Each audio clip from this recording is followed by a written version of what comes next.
Alright, so here I am once again.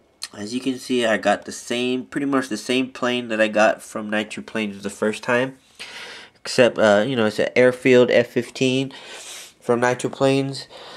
I got the airframe only version because I still had a lot of the electronics and stuff from the other plane. But what I did actually was I had actually bought a plane from Banana Hobby, the BZ 16 Pro 3D.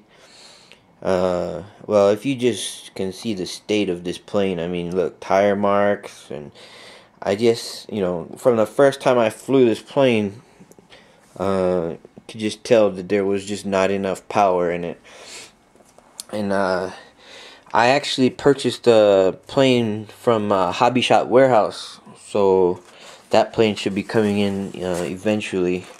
Apparently, China's got a whole bunch of holidays over these past couple months. So, I mean, as you can see, I still have a few servos that are still here. They're pretty, they still work and stuff like that. I took it apart. I'm pretty new to this hobby. So, I mean, as you can see in some of my videos, I'm just I'm still relatively new. As you can see here with the joints on this BZ16, if I zoom in here, as you can see, well, this part's broken, but on this side you can see what I had to do was I took hex key Allen wrenches to reinforce the joint right here, because the joint that came in for the elevator, it was too weak. And I mean, of course, when you crash and you hit hard, it's gonna come off. So it broke, and both sides broke. So I reinforced them with the hex key Allen wrench. What I did was I heated up the hex keys with on the stove, and I just pretty much put them in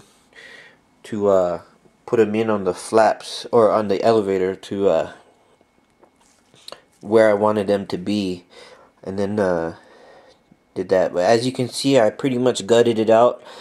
The power system that they had in this, in the stock Banana Hobby F-16, I mean, honestly, I felt like it just, for me, I needed more power to fly it.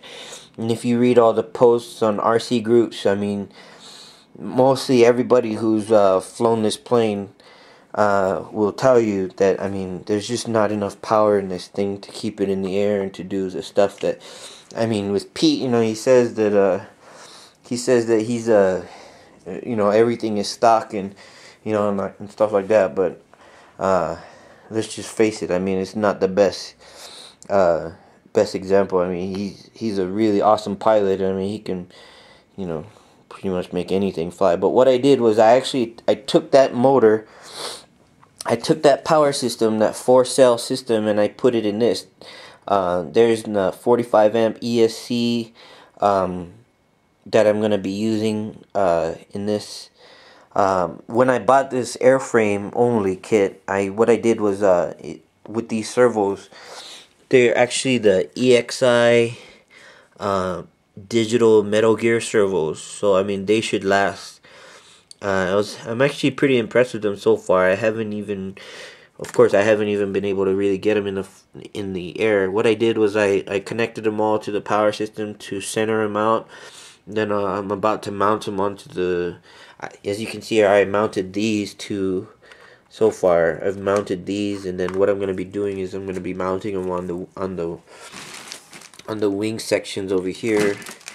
I mean, I've already built this plane before, but the trick, right, for me is because I'm using this bigger ESC as opposed to the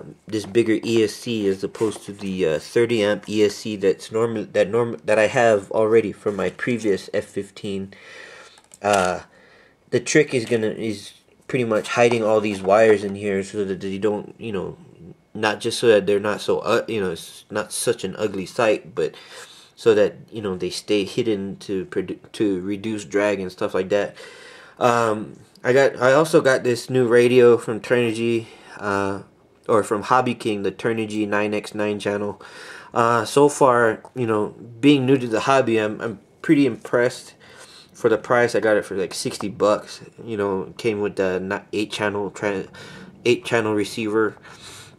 I watched a whole bunch of videos on it. You know, apparently everybody who's gotten this radio has had nothing but good things to say about it.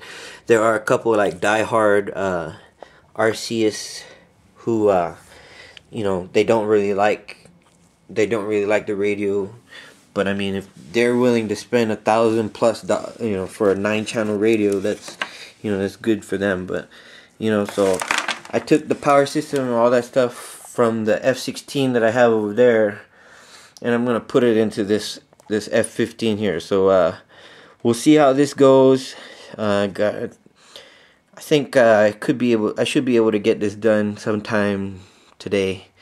Shouldn't take me more than an hour and a half or two, maybe, to figure out, you know, how I'm gonna get all this stuff hidden inside so that it'll be able to, you know, I'm not really worried about the CG, the center of gravity and stuff. You know, we want it to be nose heavy anyway, so, but might have to tweak things just a little bit to get the CG right.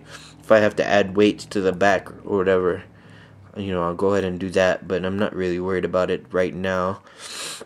And hopefully I'm just you know, I'm just excited to get this thing taken care of and ready to fly.